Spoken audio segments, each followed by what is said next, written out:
Welcome back my YouTube channel biology science SK. आज के video में हम आप लोगों को सैरोगेट माँ के बारे में बताएंगे। तो पूरी जानकारी के लिए मेरा पूरा वीडियो लास्ट तक देखिए। चलिए शुरू करते हैं। सबसे पहले सैरोगेट माँ क्या होती है ये समझ लेते हैं।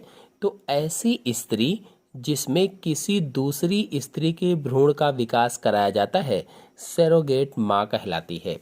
अगर कोई स्त्री है और कोई स्त्री गर्भधारण करने में समर्थ नहीं है, गर्भधारण नहीं कर पाती है, या कहिए कि ऐसी स्त्रियां जिनमें गर्भ नहीं ठहरता है, तो उनके भ्रूण का विकास जिस स्त्री में कराया जाता है उसी स्त्री को सैरोगेट माँ कहा जाता है। जैसे ये लोग दंपति हैं अथवा पति पत्नी हैं, तो इनकी पत्नी गर्भधारण नहीं कर सकती है या गर्भधारण करने में असमर्थ है। अब क्या किया जाएगा कि इनकी पत्नी के अंडाणुओं को ले लिया जाएगा और इधर इनके पति के शुक्राणुओं को ले लिया जाएगा और दोनों में कल्चर माध्यम में, संवर्धन माध्यम में निषेचन करवा दिया जाएगा। अब निषेचन करवाने के बाद उस बच्चे को जब वो 16 कोष की भ्रूण अवस्था हो जाएगा तो इस दूसरी स्त्री के गर्भाशय में स्थापित कर दिया जाएगा।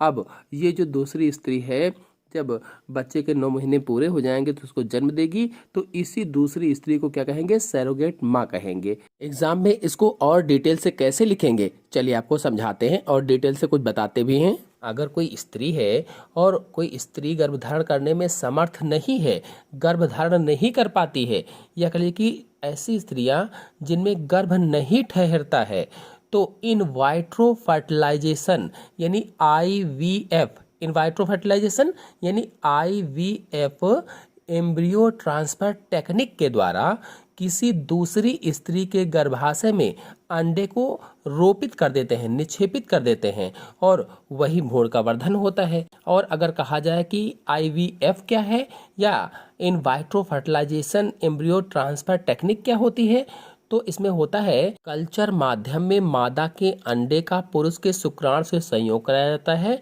और इस प्रकार से जो जायगोट बनता है उस जायगोट में कोशिका विभाजन शुरू होता है। तो कोशिका विभाजन शुरू होने पर भ्रूण को स्त्री के गर्भाशय में स्थापित किया जाता है, तो उसे ही IVF कहा जाता है या इन वाइट्रो फर्टिलाइजेशन कहा जाता है। चूंकि यहाँ पर सैरोगेट माँ की बात है तो भ्रूण को कहाँ स्थापित किया जाएगा?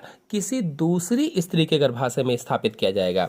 मतलब स्त्री के अंडे को बाहर निकाल लिया जाता है। ऐसी स्त्री जो गर्भधारण नहीं कर पाती है उसके अंडे को बाहर निकाल लिया जाता है और उसके पति के शुक्राणुओं से उसके अंडे से निषेचन कराया जाता है। कहाँ पर? तो बाहर संवर्धन माध्यम में या कल्चर माध्यम में, और निषेचन करा करके फिर निषेचित अंडे को जब वो 32 कोष की अवस्था में हो जाता है, उसका विदलन शुरू हो जाता है और 32 कोष का बन जाता है, तो 32 कोष की अवस्था के बाद किसी दूसरी स्त्री के गर्भाशय में उसको स्थापित कर दिया जाता है, रोपित कर दिया जाता है। और फिर इस प्रकार से जो गर्भावधि पूरी हो जाती है, तो गर्भावधि पूरा होने के बाद वो जो दूसरी स्त्री होती है वो सामान्य रूप से शिशु को जन्म देती है और इसे ही सैरोगेट माँ कहा जाता है। जिसने जन्म दिया उसको क्या कहते हैं? सैरोगेट माँ कहते हैं, क्योंकि उसने बच्चे को जन्म दिया, जबकि वो बच्चा किसका था? दूसरी स्त्री का था।